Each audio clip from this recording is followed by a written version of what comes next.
Како што се, знаете, симо сиво, значи нудат многу можности, многу обуки, посебно од мојата струка за информатичката струка. Исто така, да споменам дека исто се работи многу на сајбер безбедноста во Македонија, посебно во делот на одбрана, во Министерството за одбрана. Исто така, во Воената академија се отвори смер за сајбер безбедност и дигитална форензика, каде што има наши представници, јас и уште еден мој колега.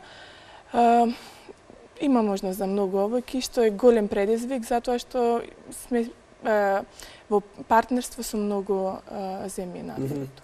Токму така. Што е со економијата, со буџетот, вашата тема, вашата професија? Јас успеав да поврзам работата која што ја сакам, бидејќи сум дипломиран економист на економскиот факултет при Универзитетот Свети Кирил и Методи.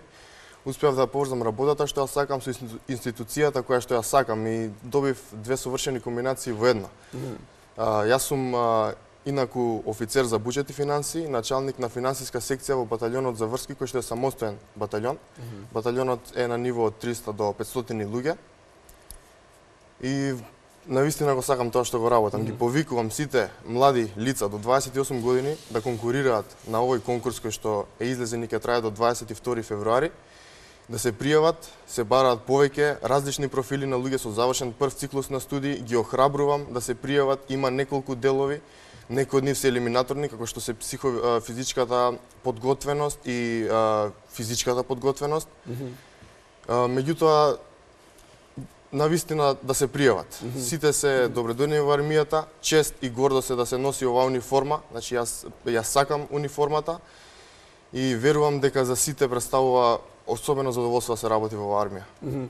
Кога ги споменавте, кога ги повикавте во суштина дел од гледачите да се пријават и ја споменавте таа психофизичка обука, ме интересира како течеше тоа кај вас. Дали претходно бевте запознаени со оружјето и со тие делови кои што нели мора да ги знаете додека работите, иако доаѓате од нешто што е навистина надвор од војската, посебно еве кога станува збор за медицината?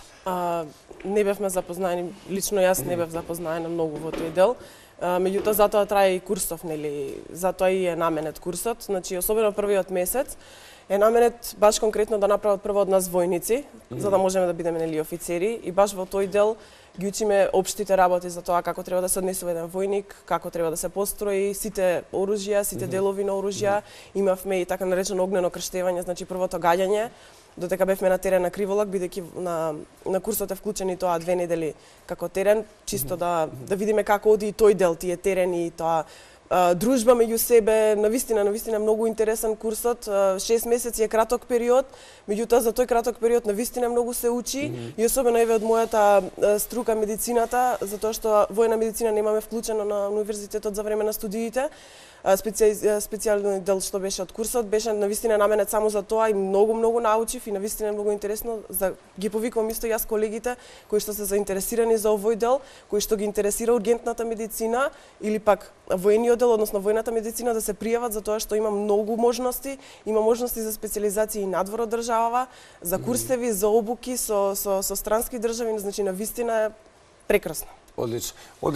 Споменавте дека е чест да се биде дел во оваа униформа во армијата на Република Македонија. Постојат ли некои правила кои што можеби не ги очекувавте? Сепак работите во војска или сето тоа беше дел од таа подсвест за тоа што ве очекува во иднини и со оваа работа? Секако дека има правила, затоа и таа обука каде што ние ќе успееме да се прилагодиме на таа армија.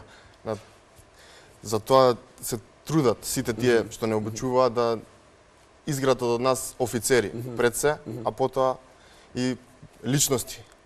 Кога ќе се спомене војска, се сеќавам на еден збор, односно ми доаѓа збор од дисциплина. Дали тоа ви помогна можеби во оваа световна професија која што работите како информатичар, економист и докторка? Дисциплина во работата. Да, добро, како доктори треба да се има дисциплина нели во работата. Меѓутоа ова дополнително нели ме усмери на тоа како всушност и треба да изгледа таа дисциплина и таа точност и почит кон постар, особено нели постари старешини и тоа поздравување и обраќање и се, но вистина помага и во работата и во животот понатаму. Одлично, ќе го заокружиме разговорот уште еднаш со повикот до сите кои што се заинтересирани. Конкурсот за офицери во армијата на Република Македонија трае до 22 февруари, да не го сгрешам датумот само, така што секој кој што е заинтересиран може слободно да се јави. Мене ми преостанува да ви се заблагодарам што бевте дел од утринската програма. Благодарам.